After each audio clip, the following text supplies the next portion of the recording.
가 되어 있는 삶이 어떤 삶인가? 세 번째 시간입니다.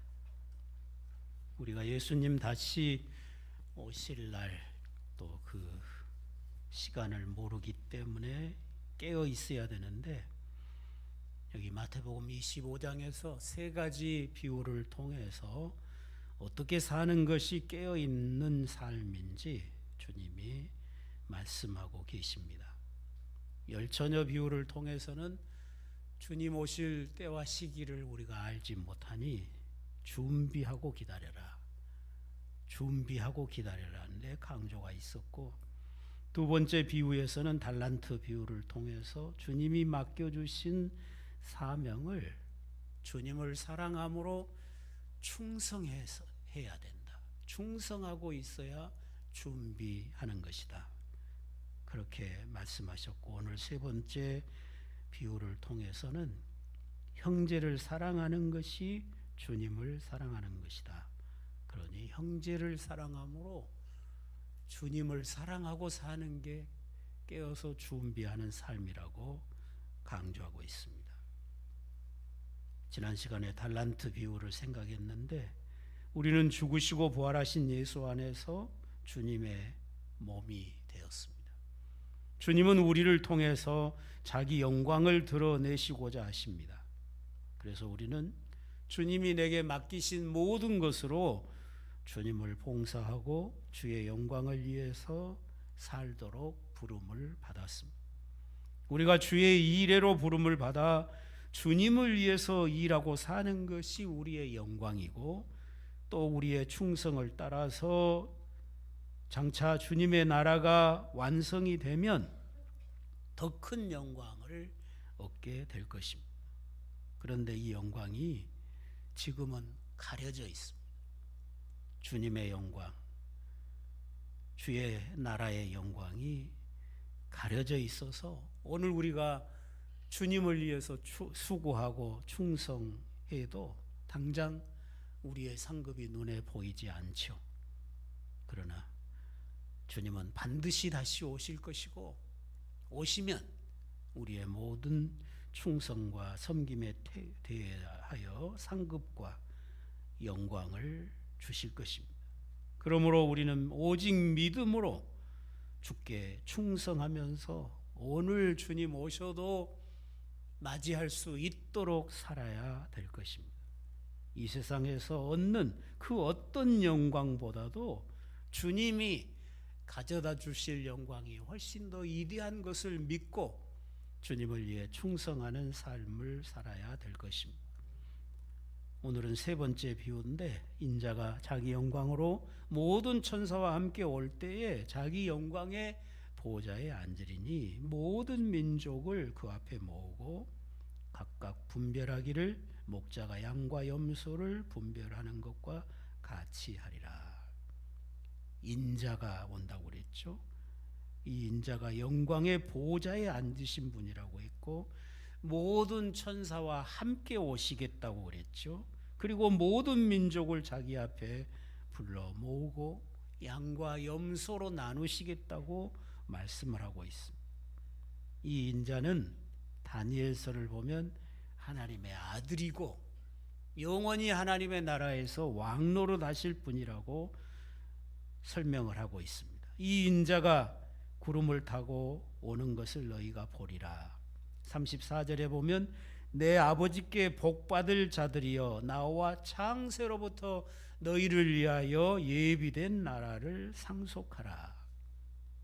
양과 같은 자들에게 태초부터 준비해 놓으신 하나님의 나라를 상속받게 하신다. 그렇게 말씀하고 있어요. 그러니까 이분은 예수 그리스도, 장차 만왕의 왕으로서 재림주로 오실, 심판주로 오실 예수 그리스도 자신을 인자라고 표현하고 있음을 알 수가 있습니다. 모든 천사들과 함께 영광의 왕으로 오셔서 모든 민족을 자기 앞에 불러 모으고 둘로 나누시겠다고 말씀하시죠.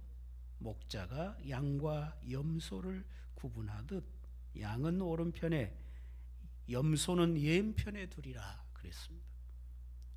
들에서 양을 기르는 유대인들을 보면, 지금도 보면 이스라엘에 가보면 양떼들 틈에 염소들이 끼어 있어요. 염소들이 꼭 몇 마리씩 끼어 있습니다. 그 양은 시력이 좋지 않고 또 비교적 온순하죠. 그러니까 가파른 곳이나 험한 곳은 잘 다니지 못해요.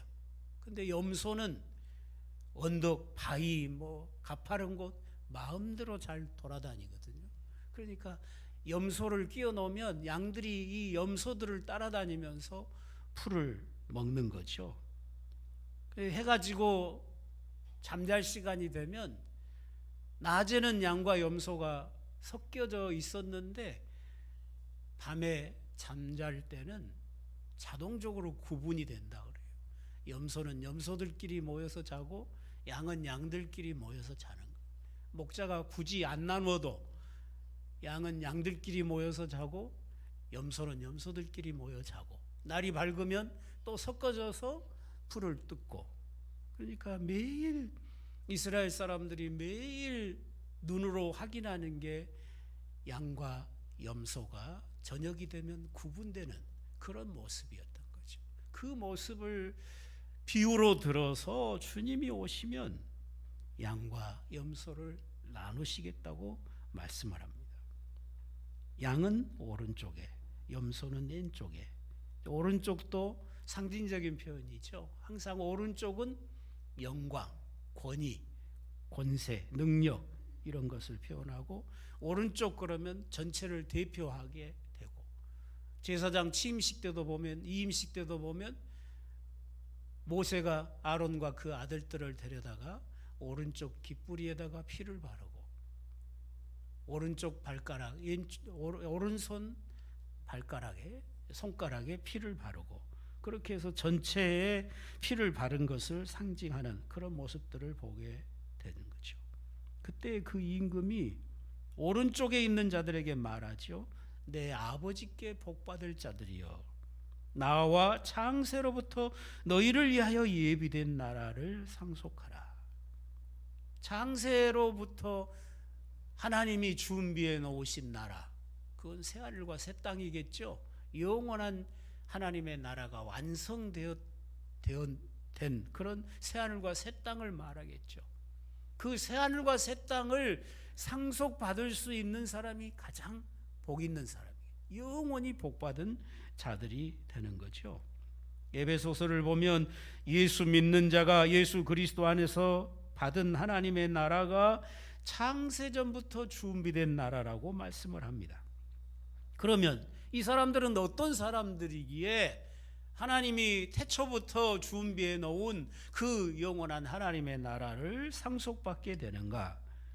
내가 줄일 때에 너희가 먹을 것을 주었고, 목마를 때에 마시게 하였고, 나그네 되었을 때 영접했고, 벗었을 때 옷 입혀 주었고, 병들었을 때 돌아보고, 내가 옥에 갇혔을 때 나를 돌봐 주었다. 그럼 여기서 줄이고 목마르고 나그네 되고 헐벗고 병들고 옥에 갇힌 이 사람은 누구를 말하는 것인가? 그저 이 세상에 가난한 모든 사람, 감옥에 갇힌 모든 죄수들, 병원에 입원한 모든 환자들을 말할까요? 그렇다면 가난한 사람 구제 열심히 하고 병원 돌아다니면서 환자들 위로 많이 해주고 교도소 열심히 찾아다닌 사람들이 새하늘과 새 땅을 상속받게 되겠죠. 근데 본문은 그런 의미가 아니라는 것입니다. 여기 배고프고 목마르고 헐벗고 병들고 옥에 갇힌 이 사람들은 주님이 내 형제라고 말씀을 하시죠. 그럼 누가 주님의 형제입니까? 주님과 연합하는 사람, 주님과 함께 주의 일을 하는 사람들, 주의 복음을 위해서 수고하다가 배고프고 병들고 가난하고 고난 중에 있는 사람, 옥에 갇힌 사람, 주의 복음을 위해서 살다가 고난당하는 사람을 말하고 있다는 것입니다. 자기가 잘못해서 감옥 간 사람 우리가 안 돌아봤다고 우리가 새하늘과 새 땅에 못 들어가면 되겠습니까? 그게 아니고 물론 우리가 불쌍한 사람을 보면 동정심을 가지고 돕고 살면서 내가 예수님께 받은 그 사랑을 그 사람과 나눌 수 있어야 되겠지만, 오늘 본문을 보면 그런 뜻이 아니라는 것이죠. 고아원 열심히 잘 찾아다니고 교도소 잘 방문하고 살아라, 그런 이야기가 아니라 주님 때문에, 주님을 위하여 살다가 고난 중에 있는 형제들, 그런 형제들을 돌아보는 것이 주님을 돌아보는 것이고 주님을 사랑하는 것이라는 말입니다. 주님을 위해서 살다가 고난당하고 있는 형제를 돌아보지 않는 것은 주님을 사랑하지 않는 자라는 그런 말씀인 것입니다. 그들에게 한 것이 내게 한 것이라. 그들에게 한 것이 내게 한 것이라. 바울이 예수 믿는 사람들을 핍박했잖아요. 그러니까 주님은 네가 왜 나를 핍박하느냐, 그렇게 말씀하시잖아요. 우리가 우리 위에 죽으시고 다시 사신 예수님을 귀히 여기고 사랑할진대 우리가 복음 안에서 귀히 여기고 사랑해야 될 사람들이 누군가를 잘 기억해야 된다는 거죠. 마태복음 10장에 보면 주님께서 제자들에게 복음을 들려서 보내시면서 말씀하시기를, 너희를 영접하는 것은 나를 영접하는 것이고 나를 영접하는 자는 나 보내신 이를 영접하는 것이라. 누구든지 제자의 이름으로 이 작은 자 중에 하나라도 영접하면 그 상을 잃지 않겠다고. 냉수 한 그릇에 상도 결단코 상을 잃지 않으리라고 주님 말씀하시죠. 앞에서 24장에서부터 세상 끝날에 참된 성도들은 많은 고난을 겪을 것을 말씀하셨습니다. 주님 오실 날이 가까우면 믿음으로 살고자 하는 사람은 핍박을 받으리라는 거죠. 하나님의 말씀을 순종하고 주님을 위해 충성하고 헌신하며 살고자 하는 자들은 반드시 고난을 겪게 되어 있다는 것입니다. 그때 끝까지 인내하라. 이렇게 복음을 위하여 예수 그리스도를 위하여 수고하고 고난당하는 자들을 너희들이 주님을 사랑하는 사랑으로 돌아보라고 말씀하십니다. 주를 위하여 수고하는 자는 곧 주님이 보내신 자들이기 때문에 그들을 영접하는 것이 주님을 영접하는 것이라고 말씀하고 있습니다. 주님 오실 날이 가까울수록 바른 신앙을 갖는 성도들은 박해를 당할 것입니다. 참된 진리를 지키고 참된 복음을 전하고자 하는 교회, 그런 성도는 배고프고 옷벗김을 당하고 옥에 갇히기도 할 것입니다. 그런 교회, 그런 성도를 돕는 성도가 또 함께 배고프고 함께 옷벗김을 당하고 함께 옥에 갇히는 일이 찾아올 수도 있습니다. 그럼에도 불구하고 인내하면서 주를 사랑함으로 주의 백성들을 사랑할 때에 주님이 오시면 그들을 오른쪽에 두시고, 복받은 자들이여 창세로부터 준비한 나라를 너희들이 상속받으라.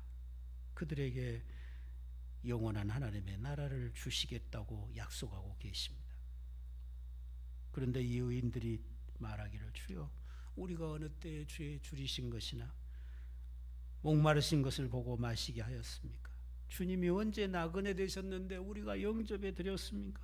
주님이 언제 그렇게 벗으셨는데 우리가 옷을 입히셨습니까? 주님이 언제 병드셨고 언제 감옥 가셨는데 우리가 돌본 적이 있습니까? 주님 말씀하시기를, 너희가 여기 내 형제 중에 지극히 작은 자에게 한 것이 곧 내게 한 것이다. 그렇게 대답하십니다. 여기 있는 내 형제 중에 지극히 작은 자에게 한 것이 내게 한 것이다. 주님을 사랑하고 주님의 일을 주님과 함께하는 그런 자들을 말하는 거죠. 여기 의인들은 우리가 언제 그렇게 했습니다 하고 묻고 있죠. 그러니까 이 사람들은 선을 행하고도 그 선을 행한 것을 잊어버렸다고 하는 뜻이 아니라, 예수님을 우리가 만난 적이 없는데 배고픈 예수님을 만난 적이 없고 헐벗은 예수님을 만난 적이 없고 주님이 병든 것을 우리가 본 적이 없는데 언제 우리가 그런 선을 행했습니까? 그런 이야기죠. 그때 주님의 대답이 주를 위해 수고하는 자, 주를 위해 고난당하는 자가 곧 나와 하나라고, 그들에게 하는 것이 내게 하는 것이라고 강조하고 있는 것입니다. 이런 본문을 가지고 선을 행하고 기억하지 말라고 했다. 산상수훈에도 보면 예수님도 오른손이 하는 것을 왼손이 모르게 하라고 하지 않았느냐. 선을 행하고 나서 기억하면 안 된다, 이렇게 말하면 안 맞아요. 여러분이 진실로 사랑하는 사람이 어려움 중에 있을 때 그 사람을 도와주고 싹 잊어버립니까? 잊어버리면 안 되죠. 도와주고 또 기억하고, 내가 도와줬지만 어떻게 사는가 보고, 아직도 어려움 중에 있으면 또 도와야죠. 또 거듭 도와야 되고, 그가 그 어려움을 이겨낼 때까지 내가 최선을 다해서 돕고 기도해주고 해야 그게 사랑이지. 한번 도와주고 싹 잊는 것은 사랑이 아니잖아요. 거지가 우리 집에 와서 뭘 달라고 하면 주고 싹 잊어볼 수 있지만, 우리가 사랑하는 사람이 어려움 중에 있을 때 어떻게 잊어버릴 수가 있습니까? 한번 돕고 잊을 수는 없는 것이잖아요. 그러니까 오른손이 하는 것을 왼손이 모르게 하라는 말은 자기 공로로 삼지 말라는 거예요. 내가 남을 도운 것을 내 공로로 삼지 말고, 내 의로 삼지 말고, 자기 자신에게 스스로 자랑 삼지 마라, 그 말이에요. 내가 누군가를 도울 수 있다면 그건 하나님의 은혜잖아요. 하나님이 우리에게 주신 것으로, 맡기신 것으로 우리가 도왔을 뿐이잖아요. 하나님의 심부름을 했을 뿐인데 내가 자랑할 것이 없는 거죠. 그러니까 자기 공로로 삼지 말라는 의미지, 어떻게 오른손이 하는 걸 왼손이 모르게 할 수 있어요? 오른손으로 선물을 주면서 왼손은 호주머니에다가 담아놓고 하면 모르게 할 수 있나요? 그런 의미가 아니라 자기 공로로 삼지 말라는 것입니다. 오늘 본문은 우리가 선을 행하고 기억을 했느냐 안 했느냐, 지금 그걸 말씀하고 있는 게 아니고, 주의 백성의 고난에 내가 함께 했느냐 함께 하지 않았느냐, 교회가 고통 중에 있을 때 그 고통을 내가 함께 나누어 졌느냐 지지 않았느냐, 주의 형제들이 아픔 중에 있을 때 그 아픔을 내가 주님을 사랑하는 마음으로 함께 했느냐 하지 않았느냐, 그걸 말씀하고 있습니다. 염소 같은 자들은 주의 백성의 고난에 함께하지 아니한 자들이었습니다. 그들은 주님을 사랑하는 자가 아니었던 것입니다. 이런 사람들은 주께서 오실 때 저주를 받은 자들아, 나를 떠나 마귀와 그 사자들을 위하여 예비된 영원한 불에 들어가라. 사탄의 사자들은 귀신들이죠. 온갖 더러운 영, 악한 영, 이 귀신들과 마귀가 영원한 불못에 들어갈 거예요. 근데 염소 같은 자들도 그곳에 들어간다는 거예요. 날마다 귀신의 고통, 귀신이 괴롭히는 고통 속에서 영원토록 그 불못에서 살아가게 되겠죠. 살아가신 성도 여러분, 우리 주님은 반드시 다시 오십니다. 모든 천사를 거느리고 오십니다. 오셔서 보좌에 앉으셔서 모든 민족, 모든 인생들을 다 불러 모으고 판단하실 것입니다. 우리도 주님의 심판대 앞에 반드시 서게 되는 것입니다. 그러나 그때와 그 시기를 우리는 알지 못합니다. 그러므로 우리는 지금 깨어서 그 때를 준비하고 살아야 합니다. 어떤 사람이 그날에 주의 나라를 상속할 것입니까? 지금 주의 복음을 위해 수고하고 고난당하는 자와 함께 고난을 감당하면서 마땅히 사랑할 자를 사랑하는 자들에게 그 나라를 주시겠다고 했습니다. 앞에 비유대로 하자면 깨어서 준비하고 사는 사람, 주님이 맡겨주신 모든 사명을, 모든 달란트를 게을리하지 아니하고 충성을 다해서 감당하는 사람, 그 사람들이 곧 주의 나라를 선물로 받게 될 것입니다. 제가 어렸을 때 학교 다니면서 들은 이야기가 있어요. 어느 농촌에 큰 부자가 10여 명의 머슴들을 데리고 많은 농사를 지어요. 그리고 매년 이제 세경을 계산해서 주는 거죠. 근데 구정이 다가오니까 이 주인이 자기 머슴들에게 세경 말고 보너스를 좀 주고 싶었어요. 그래서 어떻게 줄까? 똑같이 주기는 그렇고 이들이 그동안 우리 집을 위해서 충성한 대로 보너스를 줘야 되겠다. 그러고 마음 먹고는 머슴들을 다 불렀어요. 불러가지고 내가 오늘 외출을 하고 돌아올 건데 내가 올 때까지 새끼를 꼬아라. 새끼. 집으로 새끼를 꼬라는 거예요. 근데 최대한으로 가늘게 꼬아라. 최대한으로 가늘게 꽂고 많이 길게 꼬아라. 그리고는 명령하고 갔어요. 오후에 돌아와서 자기가 새끼 꼰 거 다 가지고 모여라. 그러니까 어떤 사람은 주인이 시킨 대로 아주 가늘게 예쁘게 길게 하루 종일 주인 없어도 안 놀고 꼰 사람이 있고, 어떤 사람은 주인이 시킨 대로 안 하고 그냥 두껍게 꼰 사람도 있고, 어떤 사람은 그냥 맨날 농땡이 부리고 조금 새끼 꼰 사람이 있고.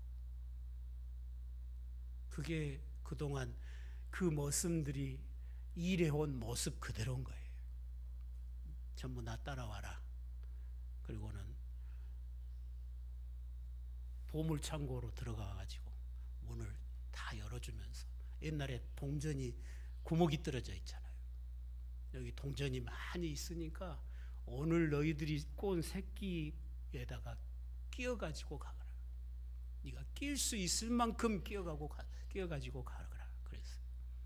그러니까 주인이 명령한 대로 새끼를 가늘게 길게 꼰 사람들은 많은 동전을 가지고 갈 수 있었던 거예요. 주인 말 안 듣고 굵게 꼰 사람들은 안 들어가요. 안 들어가. 동전이 들어가겠어요? 못 가져가는 거예요.